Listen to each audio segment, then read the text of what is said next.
Hey, this is Rich over at TVP Live with another quick tips tutorials brought to you by Adobe Photoshop Elements Custom Tutorials. And let's jump right in with today's poster. This is going to be a fun one. How do we get rid of the person in the background and retain the letters so that they look like they flow behind the little girl?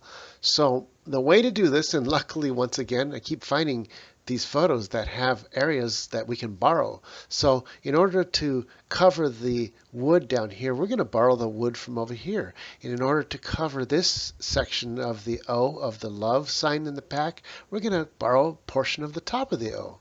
So all we got to do is start with our lasso tool, and we got either lasso or we got our polygon. Let's use the lasso tool because we're going to refine it later. And I want to do is grab some of this here, bring it down to here, and it's okay if we grab some of what's in between because we can get rid of it later. I'm going to bring this all the way over to here and let go of the mouse, and now we got our marching ants. We're going to right click and hit, it doesn't let us copy. Why not? Because we haven't chosen the layer. So come over here and choose the layer. Now I can come back and right click and hit copy.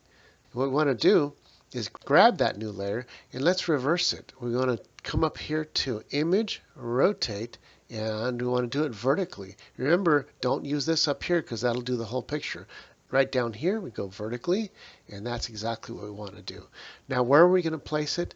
I think we want to place it, have the original come down in front of this woman here in the background. So I'm going to bring the letter over here, and what we want to do is make it see-through so that we can see exactly where we're placing it and what we're covering up. So let me bring this back down to 50% opacity up here, and now we can carefully place this where we want it. And you can see it's curving in a little bit. I'm going to tap on the rotate button here, and then we can grab it and rotate it back to where we want it.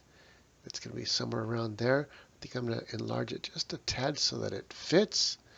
And I think we got it right around there. I'm going to bring the opacity back up to take a look at that, and that's looking pretty good.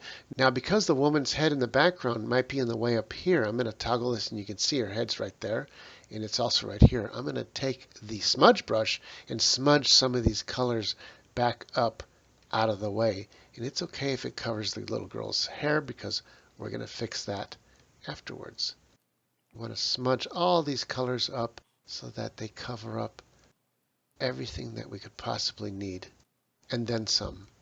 So now that we smudged the colors back up there, let's go ahead and bring that opacity back down to something like 60 point, and we can get rid of the portions that we don't want with an eraser. Let's grab an eraser, and that's a little bit too big, and make sure that the brush down here is not a harsh brush but a soft brush. And let's try something like 40 point so that it's nice and fuzzy. And I'm going to cut along this letter to match what's underneath. And keep in mind that you want to use some of those colors from underneath. And we'll bring that over to here. Now where it meets the girl's skin here, then we can take a sharper eraser, something small like 15 point. We're going to carefully erase along her skin and hairline. And once we got that all dialed in, this will be really simple to get rid of the rest. Now we can turn the opacity back up to 100, turn off the back layer, and now we see what we can get rid of, what we don't need. Grab the lasso tool again, and this time let's make it a polygon. So with the left mouse button, we want to draw a big circle around what we want to get rid of. Make sure not to get any of this. We want to get rid of this portion here.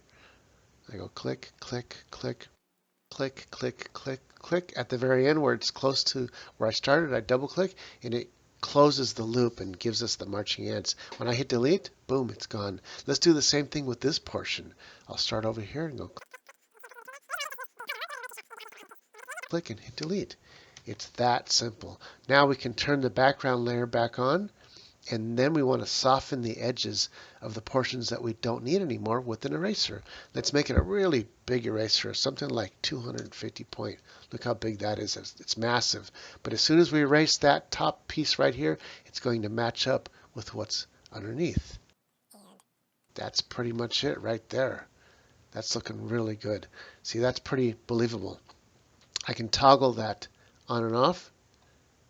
That's looking pretty good. Now, what do we do about the wood floor here? Let's go ahead and choose the original layer, grab the polygon again, and make it a lasso. And we're going to grab some of this wood and bring it over here. I'm going to copy the edges of the bottom of the letter, bringing it down to here, over here, and we can grab some of the girl's shirt, and it's okay because we can erase that later. I'll right click and hit copy. Let's go ahead and drag that piece over to this side and just reverse it. We'll come up here to image, rotate, and horizontal. Watch what happens. Boom. That's pretty much it. It's pretty darn close to where we want it to be. But I'm going to bring this all the way up, make it really big like this, because we're going to need that extra real estate to cover up the girl's shoulder.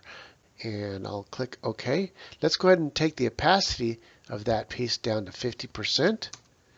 And now we can see exactly what we need to cut. I'm going to zoom in with a small brush, like let's say a 15-point eraser. I'll erase, leaving her shirt intact all the way up to where this piece ends.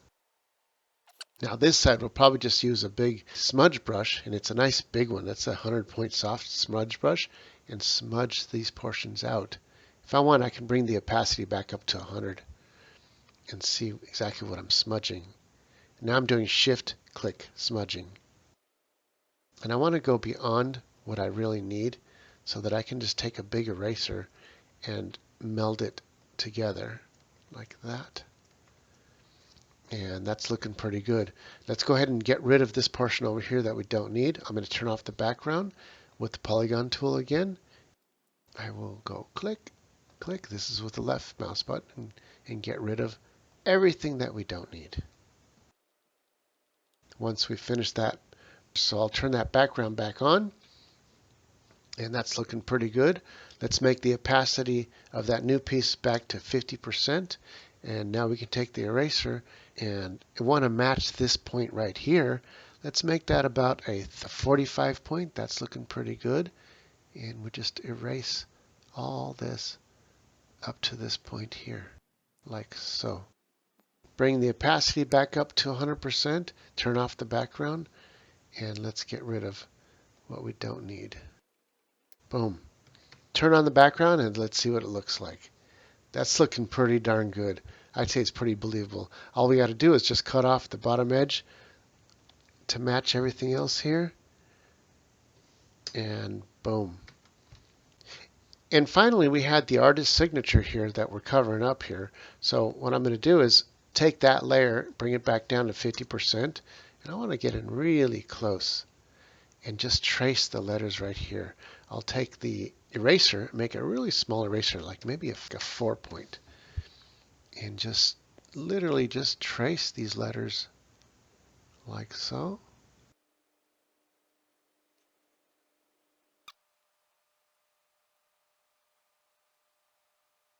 All we got to do is come back here and turn that opacity back up to 100%.